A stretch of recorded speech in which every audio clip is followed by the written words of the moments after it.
നമസ്കാരം, ഞാൻ രജനി അഭിലാഷ്. ഒടുവിൽ നിലമ്പൂർ വെച്ചുള്ള വിലപേശലിൽ PV അൻവർ എന്ന തള്ളൻവറിൻ്റെ ബിസിനസ് തന്ത്രങ്ങളെല്ലാം പാളി.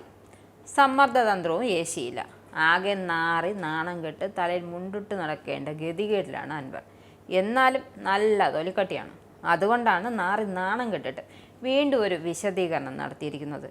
UDF-ലേക്ക് ഇല്ലെന്നും നിലമ്പൂരിൽ മത്സരിക്കാനില്ലെന്നുമാണ് പുതിയ പ്രഖ്യാപനം. തിരഞ്ഞെടുപ്പിൽ മത്സരിക്കാൻ കോടികൾ വേണം പോലും തൻ്റെ കൈ പണയില്ല, പാവം തന്നെ. താൻ സാമ്പത്തികമായി തകർന്നത് ജനങ്ങൾക്ക് വേണ്ടി സംസാരിച്ചതിനാലാണെന്ന്. മലമ്പുഴ സീറ്റ് തൃണമൂൽ ഏറ്റെടുക്കാമെന്ന് UDF-നോട് പറഞ്ഞിരുന്നു. UDF സ്ഥിരമായി തോൽക്കുന്ന 2 സീറ്റാണ് പിന്നീട് അഭ്യർത്ഥിച്ചത്. അവസാനം ഒരു സീറ്റ് ചോദിച്ചു. ഒന്നെങ്കിലും തരണമെന്ന്. ഘടകകക്ഷി സ്ഥാനം വേണ്ട, അസോസിയേറ്റ് പദവിയെങ്കിലും തരാം. UDF നേതൃത്വത്തിൻ്റെ മനസ്സിലുള്ളത് അറിയാനാണ് ചോദിച്ചത്, അല്ലാതെ കിട്ടാൻ വേണ്ടിയിട്ടൊന്നും അല്ല ചോദിച്ചത്. വെറുതെ പോയപ്പോൾ ഒന്ന് ചോദിച്ചു എന്നാണ്.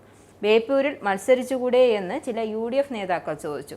തന്നെ കൊന്നു കൊല വിളിക്കാനാണ് ആ തീരുമാനവും ചോദ്യം എന്നൊക്കെ അറിയാം. ഒറ്റ വ്യക്തിയാണ് ഇതിന് പിന്നിലാണ്, അല്ലാതെ UDF-ലെ മറ്റുള്ളവരല്ലേ അല്ല. ആകെ ഒരു വ്യക്തിയാണ് തന്നെ നോട്ടം വെച്ചത്. പിണറായിസത്തിനെതിരെ പോരാളിയെ തന്നെ സ്വീകരിക്കുകയും സഹായിക്കുകയും ചെയ്യേണ്ട UDF നേതൃത്വത്തിലെ ചില വ്യക്തികൾ അതിന് തയ്യാറായില്ല. അപ്പോൾ UDF പറഞ്ഞിട്ടാണ് പിണറായിയെ വെല്ലുവിളിച്ചിറങ്ങിയത് എന്ന് അർത്ഥം. പിണറായിസം മാറ്റി നിർത്തി മറ്റു ചില ശക്തികളുടെ ഗൂഢശക്തികളുടെ താല്പര്യം സംരക്ഷിച്ച് തന്നെ പരാജയപ്പെടുത്താൻ ഇപ്പോഴും അവർ മുന്നോട്ട് പോവുകയാണ്. അതിൽ വിട്ടുവീഴ്ചയുണ്ടാവില്ല. CPM സ്ഥാനാർത്ഥി M സ്വരാജ് പിണറായിസത്തിൻ്റെ വക്താവാണ്. മുമ്പ് ഇതേ കസേരയിൽ ഇരുന്ന ആളാണ് ഇപ്പോൾ കുറ്റം പറയുന്നത്. പിണറായിസത്തെ താലോലിക്കുന്നതിൽ സ്വരാജ് മുൻപന്തിയിലാണെന്ന്. UDF സ്ഥാനാർത്ഥി ആര്യാടൻ ഷൗക്കത്തിനെ എതിർത്തത് കാരണങ്ങളുണ്ട്. അത് പിന്നെ പറയാമെന്ന് പെൻഡിങ് വെച്ചിട്ടുണ്ട്. ഇനി അടുത്തൊരു വാർത്താ സമ്മേളനം വരും, അപ്പോൾ വീണ്ടും കാര്യങ്ങൾ പറയും.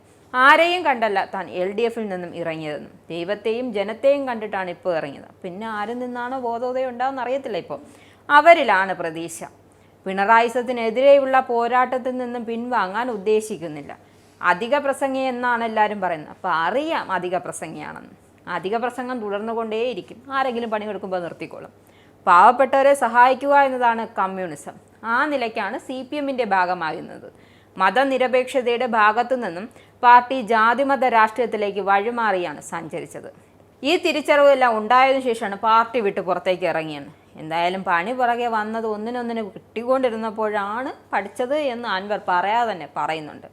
അതേസമയം നിലമ്പൂരിൽ ആര്യാടൻ ഷൗക്കത്തിനെ പിന്തുണയ്ക്കുമെന്ന് പരസ്യമായി പ്രഖ്യാപിച്ചാലുടൻ PV അൻവറിനെ അസോസിയേറ്റ് അംഗമായി പ്രഖ്യാപിക്കാൻ UDF-ൽ ഏതാണ്ട് ധാരണയായിരുന്നു. പക്ഷേ ഇതൊന്നും അറിയുന്ന മുമ്പേ ആണ് വാർത്താ സമ്മേളനം നടത്തിയതാണെന്നൊരു സംശയം. എന്തായാലും തൊട്ട് പിന്നാലെ തന്നെ വരും അടുത്ത മലക്കമറിയലുമായി അൻവർ.